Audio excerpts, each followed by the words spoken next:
Avez-vous déjà ressenti cet appel? Cette attirance inexplicable pour quelque chose de nouveau et d'excitant? Pour un jeune garçon à Marrakech, c'était la lueur d'un écran d'ordinateur. Il était captivé.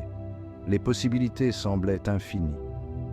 Voici l'histoire de la façon dont cette étincelle a allumé une passion, un voyage d'innovation et un témoignage du pouvoir des rêves. Ce n'était pas la Silicon Valley, c'était le Maroc. Les ressources étaient limitées, mais le désir d'apprendre du garçon brûlait de mille feux. Il passait des heures à explorer, à jouer et à apprendre par lui-même. Chaque frappe, chaque ligne de code le rapprochait de la compréhension de la magie contenue dans la machine. Il ne le savait pas encore, mais ce n'était que le début. Le garçon, prénommé Youssef, était différent. Pendant que les autres enfants jouaient à dehors, il était perdu dans des mondes virtuels. Il dévorait les magazines informatiques.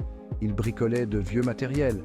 Ses parents, bien que peu familiers avec ce nouveau monde, étaient encourageants. Ils ont vu sa passion. La curiosité de Youssef ne se limitait pas à jouer à des jeux. Il aspirait à créer. Il voulait construire quelque chose à partir de rien. Il est tombé sur ses premières lignes de code. C'était comme une langue secrète et il était déterminé à la parler couramment. Internet est devenu le terrain de jeu de Youssef.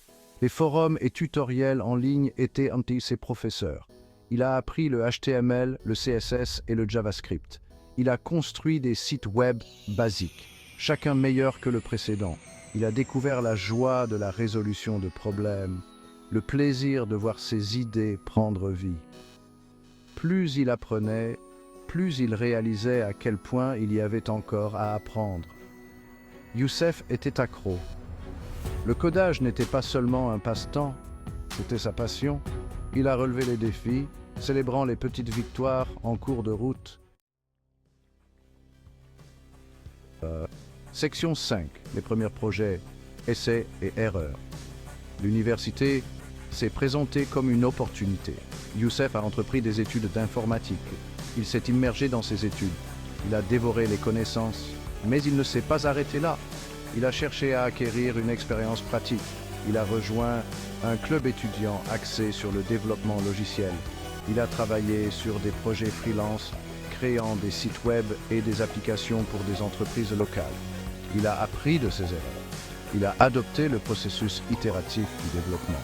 Il se constituait un portfolio et une réputation. Section 6. Construire un réseau, trouver sa tribu. Youssef a découvert le pouvoir de la communauté. Il a assisté à des rencontres technologiques. Il a rencontré d'autres développeurs. Il a réalisé qu'il n'était pas seul. Il a trouvé des mentors qui l'ont guidé, ont partagé leurs expériences et offert de précieux conseils. Cette communauté est devenue son système de soutien, un lieu de partage d'idées, de collaboration sur des projets et d'apprentissage mutuel. Ils l'ont mis au défi de repousser ses limites, de sortir des sentiers battus et de ne jamais cesser d'apprendre. Section 7. Défis et triomphes. La fabrication d'un développeur. Le chemin du succès n'a pas été sans obstacles. Youssef a connu des revers, des moments de doute et la pression de la réussite. Il y a eu des moments où les projets ne se sont pas déroulés comme prévu, où les délais se sont accumulés et où il s'est senti dépassé. Mais il a persévéré.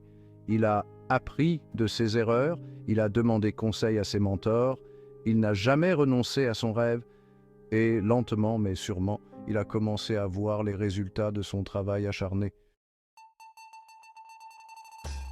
Section 8, l'aube numérique du Maroc, surfeur sur la vague. Le secteur technologique marocain était en plein essor. Les startups voyaient le jour. L'innovation était dans l'air. Youssef s'est retrouvé au cœur de cette période passionnante. Il a décroché un emploi dans une start-up prometteuse, travaillant sur des projets de pointe. Il s'est épanoui dans cet environnement en évolution rapide. Il a apporté ses compétences et ses idées.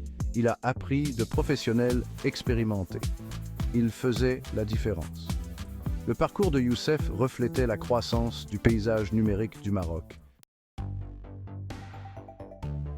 Section 9. Une journée dans la vie, l'élan et le flux. Une journée type pour Youssef est un tourbillon d'activités. Il commence sa journée tôt en consultant ses emails et en se tenant au courant des actualités du secteur. Il se rend au bureau où il est accueilli par l'effervescence de ses collègues. Réunions debout, séances de brainstorming et revues de code remplissent sa matinée. Les après-midi sont consacrés au codage, au débogage et aux tests.